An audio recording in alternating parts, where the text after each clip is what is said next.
বিধাননগর সল্টলেক বিকে ব্লকের পক্ষ থেকে রথযাত্রার শুভ দিনে উদ্বোধন হয়ে গেল দুর্গাপুজোর শুভ আরম্ভ খুঁটি পুজোর। সুন্দর একটি দিন বিকে ব্লকের এবারের তাদের ভাবনা বারোয়ারির গল্প। খুঁটি পুজোর উদ্বোধন করলেন বিধাননগর মিউনিসিপ্যালিটির মেয়র বিশিষ্ট সমাজসেবী কৃষ্ণ চক্রবর্তী। তিনি এও বলেন, পরিবেশের সুরক্ষার জন্য বিভিন্ন বৃক্ষরোপণের মাধ্যমে যাতে পরিবেশ সুন্দর এবং সবুজ থাকে তার উদ্যোগ নেওয়া হয়েছে।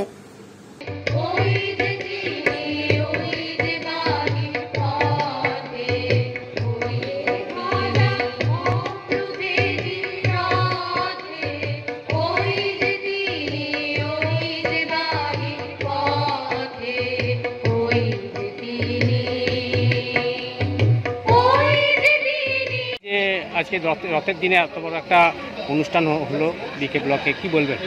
প্রতি বছরই বিকে ব্লক খুব সুন্দর করে পুজো করে।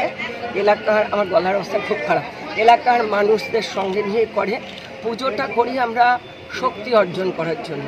সাথে সাথে মানুষেরও পুজো করি।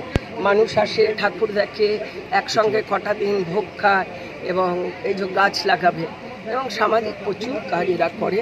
রক্তদান করে, পুজো করে, 26শে জানুয়ারি করে, 15ই আগস্ট করে। তা বিভিন্ন সমাজের যে কাজ তারা খুব ভালোভাবে করে। দিদি, আপনি একটু আগেই বলেন বিধাননগরের উন্নয়ন আপনি সবসময় চান, তো মায়ের কাছে এবছর কি প্রার্থনা? উন্নয়ন চাই, যে কাজটার দায়িত্ব আমি পেয়েছি সেটা যাতে ভালোভাবে করতে পারি এবং সে কাজটা যাতে মানুষের কাজে লাগে, এটাই হচ্ছে মূল কথা। পরিবেশ রক্ষার জন্য যে দায়িত্ব নিশ্চয়ই গাছ লাগাতে হবে। গাছ না লাগালে, বিধাননগরে মানুষ আসে, বাস করে, এত সবুজ। কলকাতা থেকে যখন ঢুকবেন সল্টলেকের দিকে, বিধাননগরের দিকে, দেখবেন আপনি অনেকটাই ভালো ফিল করছেন। নিঃশ্বাসের মধ্যে বোঝা যায় যে আমরা একটা অক্সিজেন ভালো করে আমরা পাচ্ছি। ভালো থাকবেন।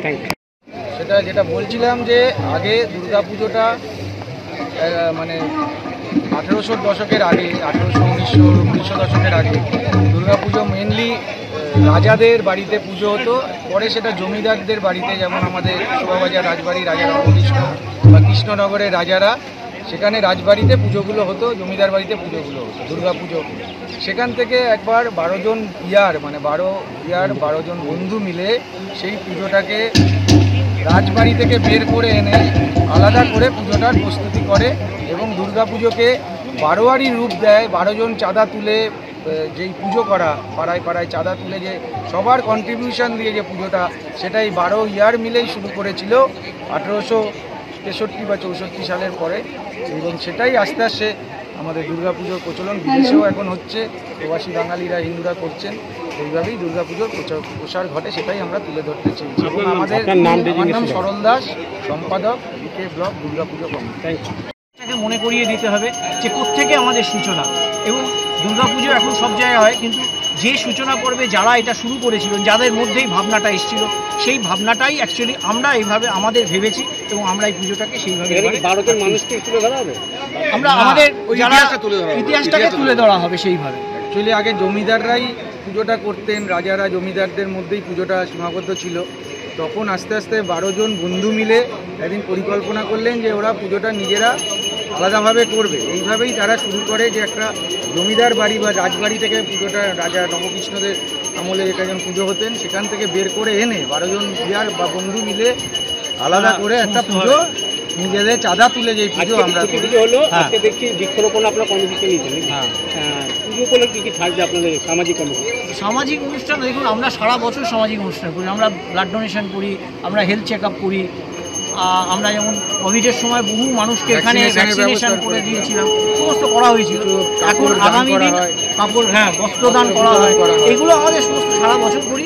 পুজোর সময় এখন আজকে যেহেতু সূচনা হলো, এরপরে আমরা সেটা পরিকল্পনা, কারণ একটা ফান্ডের একটা ব্যাপার তো আছে, সুতরাং যতক্ষণ না সেইভাবে আমাদের সেই ইয়েটা আসছে, আমরা প্রত্যেকবার কোনো না কোনো ফিলান্থ্রপিক কাজ আমরা করি, সুতরাং সেটা আমাদের নিশ্চয়ই অবশ্যই। শিল্পী কার হাত ধরে বারোয়ারি স্থান পাবে? শিল্পীর নামটা কি? কবির, আমাদের শিল্পী সৃজনের কবির। আপনার নামটা? চন্দ্রশেখর বাগ। আপনার নাম ডেজিগনেশনটা আরেকবার? আমি চন্দ্রশেখর বাগ, আমি সদস্য। এই পুজোর এবারে থিম দেখলাম আমরা বারোয়ারির গল্প, কি বলবেন এটা নিয়ে? দেখুন, আমরা তো ইতিহাস ছাড়া চলে না, ইতিহাসের ওপর ভিত্তি করেই বর্তমানের আগামী দিন ভবিষ্যৎ সেই তার উপর ভিত্তি। সুতরাং এটা হচ্ছে যে এই যে ব্যুরো রিপোর্ট, নিউজ 24/7 টিভি। মুহূর্তের খবর হাতের মুঠোয়।